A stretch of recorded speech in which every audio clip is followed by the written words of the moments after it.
আসসালামু আলাইকুম, সবাইকে ওয়েলকাম করছি আমার নতুন আরেকটি ব্লগে। তো আজকে রাতের জন্য কি বানালাম সেটা আপনাদের সাথে শেয়ার করে চলেন। তো আজকে ভাবলাম যে একটু অন্য ধরনের খাবার তৈরি করি। যদিও এই খাবারটা আমি প্রায় সময় বাসায় বানাই থাকি, কারণ খুব সহজে এটা বানানো যায় এবং অল্প সময়ের মধ্যে, আর খেতেও বেশ ভালো লাগে। তো প্রথমে আমি ক্যাপসিকামগুলো এভাবে কেটে নেই টুকরো টুকরো করে, আর তারপর আমি কিছুটা পেঁয়াজ কেটে নেই আর কয়েকটা টমেটো নিয়ে নেই। এই সবগুলোকে এখন আমি মাখায় নিব খুব ভালোভাবে। গোলমরিচের গুঁড়ো, কিছুটা শুকনো মরিচ, লবণ, তেল এগুলো দিয়ে মাখায় নিয়েছি। তারপর আমি মাংসটা আগে থেকে ম্যারিনেট করে রেখেছিলাম, আধা ঘন্টা বা তারও কিছুটা বেশি সময় ম্যারিনেট করে রাখছি। তারপর এখন সবগুলোকে আমি স্টিক এভাবে করে গেঁথে নিব। সবগুলো গাঁথা হয়ে গেলে তারপর আমি এগুলো সবগুলো এয়ার ফ্রায়ারে দিয়ে দিব। তো আমার যেহেতু এটা ইচ্ছে মতো ভেজিটেবল এখানে নেওয়া যায়, আপনার যদি ক্যাপসিকাম বেশি ভালো লাগে ক্যাপসিকাম বেশি নেবেন, অথবা যদি আপনার চিকেন বেশি ভালো লাগে তো চিকেন বেশি করে নেবেন। আমার যেরকম পছন্দ আমি সেরকমভাবে এটা গেঁথে নিচ্ছি। তো যদি আমার অনিয়নটা খুব ভালো লাগে এখানে খেতে, তাই জন্য আমি অনিয়নটা একটু বেশি বেশি করে নেই।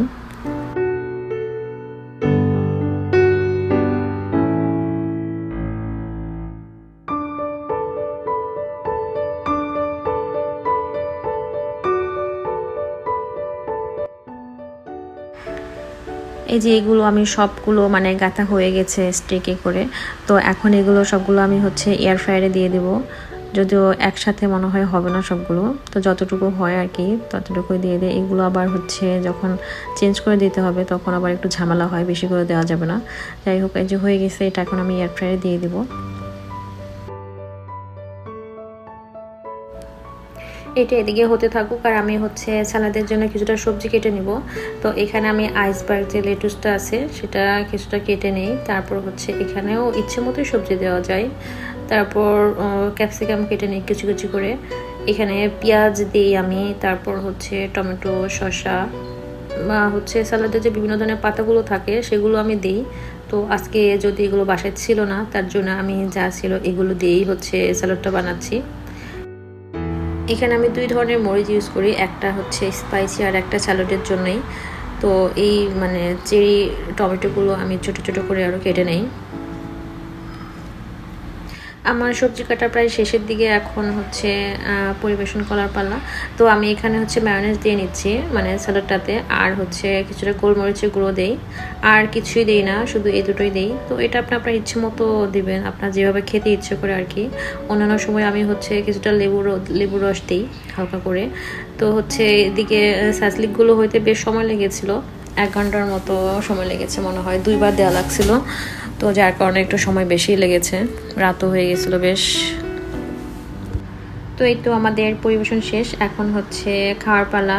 তো এই খাবারটা আমাদের দুজনেরই অল টাইম ফেভারিট একটা খাবার। বিশেষ করে আমাদের রাতে এই খাবারটা বেশি খাওয়া হয়, কারণ রাতে দুজনে একসাথে খাওয়া হয়। আর দিনের বেলা তো আমি একা থাকি, তো দিনের বেলা কোনো কিছু করে খাওয়া হয় না, আমি আমার মতো করে খেয়ে নেই আর কি। আর রাতেই সব স্পেশাল খাবারগুলো রাতেই হয়। আর এখানে তো বাঙালি রেস্টুরেন্ট অ্যাভেলেবল অত বেশি নেই, আর থাকলেও সেগুলোতে সব ধরনের খাবার পাওয়া যায় না। যেমন হুট করে কিছু একটা খাইতে ইচ্ছে করলো, ওই খাবারটা যে ওখানে গিয়ে পাবো মাস্ট এরকমটা না, থাকতেও পারে নাও থাকতে পারে। তো যার কারণে যেটা খেতে ইচ্ছে করে সেটা আসলে বাসাতেই বানিয়ে খেতে হয়, এভাবেই। তো খাওয়া শেষ করে যখন আমি সাসলিকের স্টিকগুলো ওর দিকে রাখতেছি, তো বারবার আমার পাশে রাখতেছে, কারণ প্রত্যেকবার খাওয়া শেষ করে বলি যে তোমার থেকে আমি বেশি খেয়েছি, তুমি কয়টা খেয়েছো। তো ওই জন্য ও আমাকে দেখাবে যে কে কয়টা খায়, গোনার জন্য সেই পাশে রাখছে। তো আজকে ভিডিওটা এখানেই শেষ করছি। আপনারা সবাই ভালো থাকবেন, আর যদি ইচ্ছে হয় তো খাবারটা বানিয়ে দেখবেন একবার। আল্লাহ হাফেজ।